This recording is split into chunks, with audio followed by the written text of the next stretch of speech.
Hello hi, ഇതാണ് ഡാൻഡലിയോൺ പൂക്കൾ. Spring time ആയിക്കഴിഞ്ഞാൽ നോർവേയിൽ എല്ലായിടത്തും ഈ പൂക്കൾ കാണാൻ കഴിയും.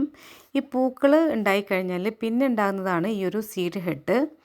ഇങ്ങനൊരു ബോൾ പോലെ നല്ല പഞ്ഞി പോലെ ഇരിക്കും.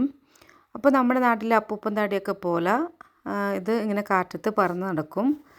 അതുമൂലം ആളുകൾക്ക് ഒരുപാട് അലർജി ഉണ്ടാവാറുണ്ട്.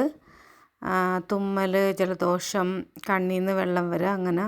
പിന്നെ ഈ സമയത്ത് ഒരു ഹോബി എന്ന് പറഞ്ഞാൽ ഈ ഒരു തണ്ട് പൊട്ടിച്ചിട്ട് നമ്മളിങ്ങനെ ഊതുമ്പോൾ ഇതിങ്ങനെ കാറ്റത്ത് പറന്ന് പോകുന്നതാണ്, നല്ല ഭംഗിയാണ്. അങ്ങനെ വരുമ്പോൾ നമ്മളുടെ വിഷസ്സും അതുപോലെ സ്നേഹമൊക്കെ വേണ്ടപ്പെട്ടവർക്ക് എത്തുന്നതാണ് ഒരു വിശ്വാസം.